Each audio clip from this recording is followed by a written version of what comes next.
बिस्मिल्लाहिर्रहमानिर्रहीम। अल्लाहुम्मा सल्लि अला सय्यदिना व मौलाना मुहम्मद व अला आलि सय्यदिना व मौलाना मुहम्मद।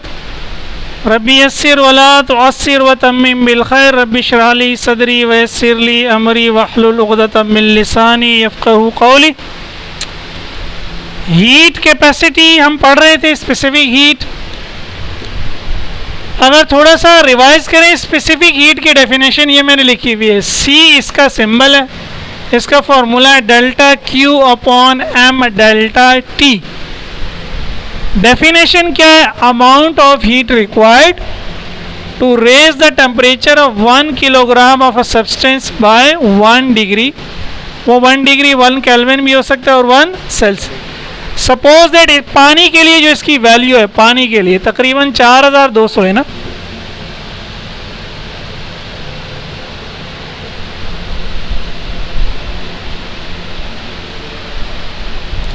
यानी आपने किसी बर्तन में पानी लिया, कितना?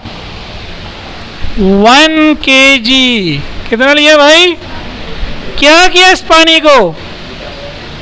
इसको आपने कहा चलो सज़ा देते हैं भाई, जहन्नम की सज़ा देने की कोशिश करते हैं, अल्लाह ना करे किसी को मिले। आग लगा दी इसके नीचे, तो क्या होगा? ये गर्म होगा। आपने इसमें थर्मामीटर लगा दिया। जब आपने इसको हीट नहीं दी थी, इस वक्त इसका टेम्परेचर था, मैं फर्ज कर रहा हूँ 300 केल्विन। आपने इसको हीट देना शुरू की, थोड़ी देर बाद इसका टेम्परेचर हो गया 301 केल्विन। तो टेम्परेचर कितना बढ़ा? 1 केल्विन। टेम्परेचर कितना बढ़ा? 1 केल्विन। तो 1 केल्विन टेम्परेचर बढ़ाने के लिए या 1 डिग्री टेम्परेचर बढ़ाने के लिए 1 किलोग्राम मास का, कितने मास का जो हीट आप देंगे वो इसकी क्या कहलाएगी? स्पेसिफिक। अब अगर आप इसमें वैल्यूज रखेंगे, देखें ऑटोमेटिकली ये आंसर आएगा। एम की जगह आ गया 1 किलोग्राम। डेल्टा टी क्या होगा? 301 माइनस 300 क्या हो जाएगा? 1। तो एम भी 1, डेल्टा टी भी 1, तो अपान में क्या बचा? 1 बचा। सही है। अब इसको जो 1 किलोग्राम का टेम्परेचर 1 केल्विन बढ़ाने के लिए जो हीट चाहिए होती है पानी को, वो हीट होती है 4200 जूल, जो यहाँ से मिल रही है। तो वो 4200 आपने कहाँ लिख दी? ऊपर। तो समझिए आपने जब इस फार्मूले में वैल्यूज रख दी, 4200 जूल ऊपर, 1 किलोग्राम मास नीचे और 1 केल्विन। इसको सॉल्व करेंगे क्या आएगा? यही आ जाएगा। 1 तो 1 ही है, गायब हो जाएगा। तो 4200 जूल पर किलोग्राम केल्विन का क्या मतलब है? 1 किलोग्राम पानी का टेम्परेचर 1 केल्विन बढ़ाने के लिए मुझे 4200 जूल देनी पड़ेगी। कॉपर की वैल्यू भी मैंने बताई थी, याद है कितनी थी कॉपर की वैल्यू?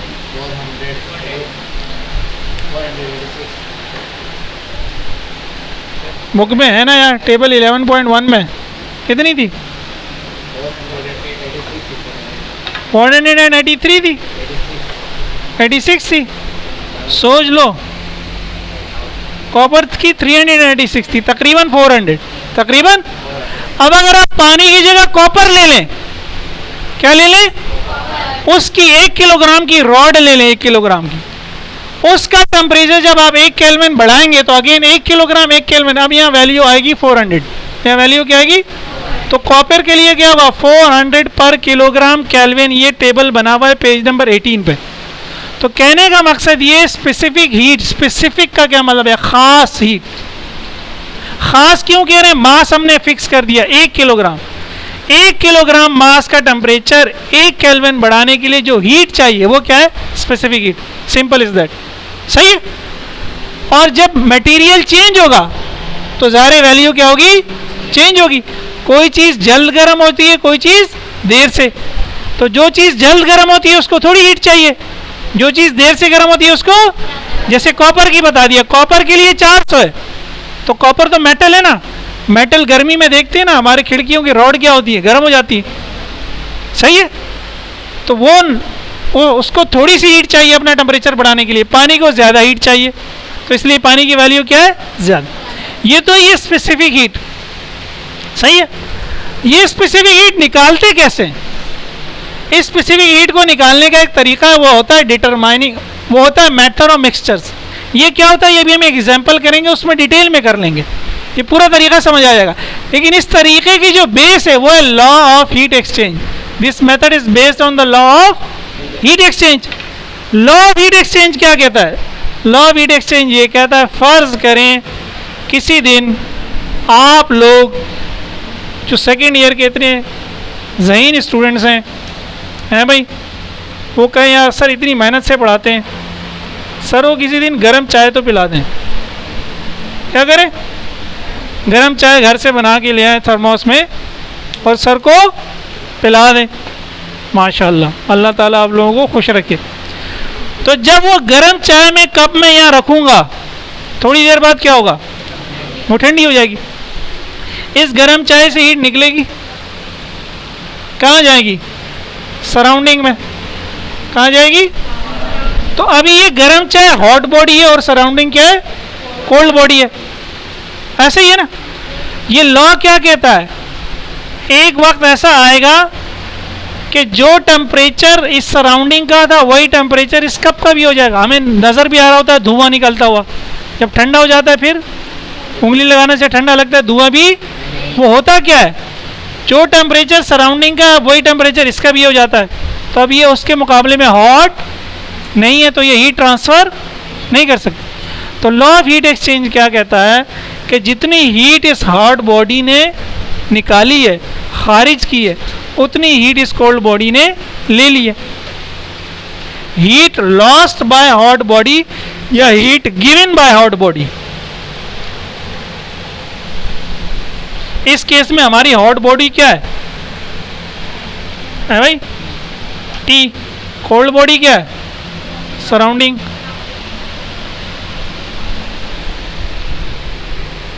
तो हीट तो का जो हमारे पास साइन है वो डेल्टा क्यू है। अब डेल्टा क्यू में कप के लिए भी कहूँ, डेल्टा क्यू में सराउंडिंग के लिए भी कहूँ, तो फर्क कैसे होगा? तो इसको मैं कह दूंगा डेल्टा क्यू वन, इसको मैं कह दूंगा डेल्टा क्यू टू। और डेल्टा क्यू यहां से निकलेगा क्या? क्रॉस मल्टीप्लाई कर दो, इसके नीचे आप वन एज्यूम कर लेंगे। तो डेल्टा क्यू बेसिकली क्या होगा? एम सी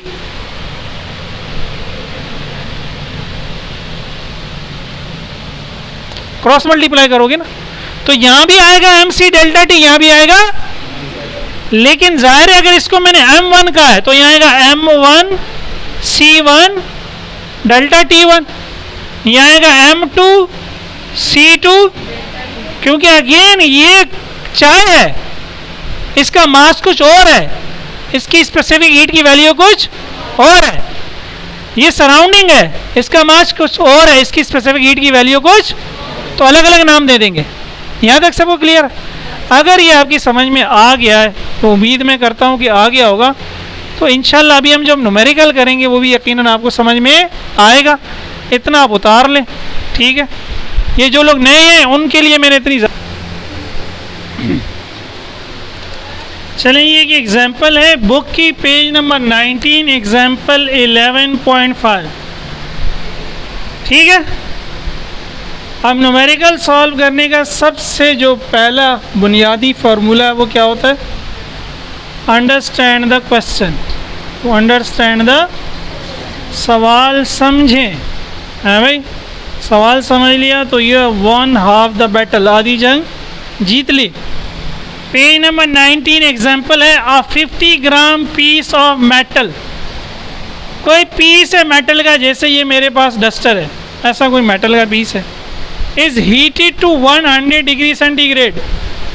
उसको हमने गर्म किया 100 डिग्री सेंटीग्रेड तक। उसको गर्म किया हमने कहाँ तक? इसको मैंने गर्म किया 100 डिग्री सेंटीग्रेड। क्लियर हो गया? इसका मास कितना है? 50 ग्राम। तो मैंने हेडिंग डाली क्या है? Metal piece. उसका मास क्या है? 50 ग्राम। को किलोग्राम में कन्वर्ट करने के लिए क्या किया? 1000 से डिवाइड किया, 0.05 आ गया, ठीक है? उसका टेम्परेचर कितना दिया हुआ है? ये T1 मैंने इसलिए दिया, मेटल पीस के लिए मैं 1 चल रहा हूँ, ठीक है? तो M1 तो T1 100 केल्विन में कन्वर्ट करने के लिए 273 लगाया, 373 केल्विन हो गया। मेटल पीस की बात होगी, ठीक है। And then dropped into a copper calorimeter of mass 400 gram. अभी जो मैंने आपको यहाँ चाय का कप बनाया था उसी तरह का समझिए एक बड़ा कप है, उसको कहते हैं कैलोरी मीटर। जो दूध लाने वाली बाल्टी होती है ना बाज़ घरों में, वैसे तो आजकल शॉपर्स में आता है, वो दूध की जो एक बाल्टी होती है वो किसकी है, कॉपर की। उसके अंदर मैंने इसको डाल दिया, इसको मैंने क्या कर दिया, लेकिन उस कॉपर की बाल्टी में पानी भी है, सही है। ये मेरा मेटल का पीस है, इसको मैंने कॉपर की बाल्टी में डाला है, कॉपर की बाल्टी में पानी भी है। तो ये किस में जाए, डलेगा पहले पानी में जाएगा। ये अपनी हीट किसको ट्रांसफ़र करेगा, पानी को। लेकिन पानी किस में, बाल्टी में। जब पानी गर्म होगा तो अपनी हीट किसको देगा, बाल्टी को। इसका मतलब है इसकी हीट जो जा रही है वो फिर दो बॉडीज़ को जा रही है, वो कॉपर की बाल्टी के पास भी और पानी के पास। यही बात होगी। तो इसलिए हमारी 3 हेडिंग्स हैं, एक तो मेटल का पीस है, फिर कॉपर है, फिर और उसने कहा ये जो कॉपर की बाल्टी है जिसको वो कैलोरीमीटर कह रहा है, इसका मास 400 ग्राम है, इसको भी किलोग्राम में कन्वर्ट कर लिया, ठीक है। और इसका टेम्परेचर 20 है, इसमें 273 ऐड किया, केल्विन में कन्वर्ट कर लिया। और फिर कह रहा है इस पानी की बाल्टी में क्या है, containing fair 400 gram of water. बाल्टी में जो पानी है वो भी 400 ग्राम है, उसको भी कन्वर्ट कर दिया किलोग्राम में। और उस पानी का टेम्परेचर है 20 डिग्री। जब आपने ये मेटल पीस अभी पकड़ा हुआ है, बाल्टी नीचे इंतज़ार कर रही है इसका, आ जा आ जा, लेकिन ये अभी नहीं आया। उस वक्त पानी का टेम्परेचर कितना है, 20। पानी किस में, कॉपर में। तो जो पानी का टेम्परेचर होगा वही कॉपर का भी होगा। तो दोनों का इनिशियल टेम्परेचर क्या है, 20। अब आपने इसको बाल्टी में डाल दिया, चला गया, आ गया। अब क्या हुआ, if the final equilibrium temperature of the system is 22.4। अब क्या हुआ, ये गया, इससे पहली हीट पानी ने हीट दी कैलोरीमीटर को, और सबका टेम्परेचर 22.4 हो गया। सबका टेम्परेचर क्या हो गया, यानी इसने जितनी हीट देनी थी दे दी, इसका टेम्परेचर कम हो गया, 22.4 हो गया। इन दोनों ने जितनी हीट लेनी थी ले ली, इनका टेम्परेचर बढ़ के 22.4 हो गया, बस थर्मल इक्विलिब्रियम आ गया। अब ना कोई हॉट बॉडी है ना कोई, इसलिए मैंने कहा फाइनल टेम्परेचर मैंने डिफरेंट कलर से भी लिख दिया ताकि सबको। केल्विन मैंने सिर्फ यहाँ ऐड किया, लेकिन ये इसका भी फाइनल है, ये इसका भी फाइनल है, सही है। यहाँ तक हो गया। अच्छा, आगे क्या कहता है, इन्ना लिल्लाहि व इन्ना इलैहि राजिऊन। आगे वो क्या कह रहा है, देखें आगे वो क्या कह रहा है,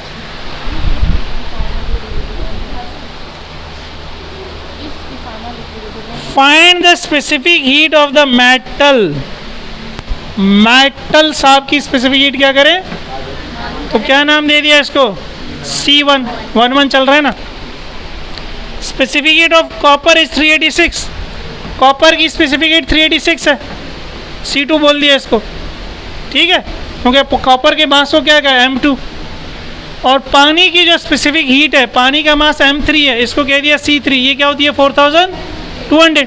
अच्छा, अब मैंने अभी आपको फॉर्मूला लिखाया था, हमें डेल्टा टी चाहिए होगा, तो डेल्टा टी इसके लिए क्या होगा, पहले वाले के लिए इनिशियल टेम्परेचर माइनस इनिशियल में से फाइनल को माइनस किया 76, क्योंकि ये इसका टेम्परेचर ज़्यादा था वो कम हुआ है। इन दोनों का क्या है, ये कम से ज़्यादा हुए हैं, तो इनका चेंज हम कैसे निकालेंगे, फाइनल में से इनिशियल को माइनस करेंगे। बात समझ में आ रही है।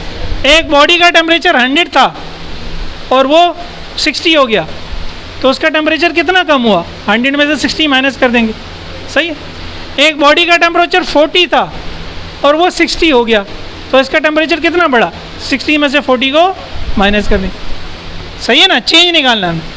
तो इसमें क्या किया, फाइनल में से T2 को माइनस किया, फाइनल में से यहाँ भी T2 को या T3 को, क्योंकि ये दोनों सेम है ना, जो T2 हो वही T3 है। तो इन दोनों के लिए जो डेल्टा टी आएगा वो क्या आएगा, 295.4 जो फाइनल है, माइनस T2 या T3, वो कितना है 293, तो ये जाएगा 2.4। डेटा कंप्लीट हो गया। डेटा क्या हो गया, कंप्लीट हो गया। सोल्यूशन बहुत आसान है। Using the law of heat exchange, using the law of heat lost by hot body था ना। हॉट बॉडी क्या है, क्या है भाई? Heat gained by cold body, copper भी और वाटर भी। तो जो हीट लॉस्ट की मेटल ने हमने कहा डेल्टा Q1, जो हीट गेन्ड की कॉपर ने डेल्टा Q2, जो हीट गेन्ड की वाटर ने डेल्टा Q, सब पे फॉर्मूला लगा दिया MC delta T, MC delta T, MC। अब गौर करें, M1 मालूम है, C1 मालूम नहीं है, C1 मालूम नहीं है, डेल्टा T1 मालूम है, M2 मालूम है, C2 मालूम है, डेल्टा T2 मालूम है, M3 मालूम है, C3 मालूम है, डेल्टा T3 मालूम है। सिंपल मैथ है। वैल्यूज पुट करो, जवाब क्या करो, हासिल कर लो। करो फिर हासिल जल्दी से।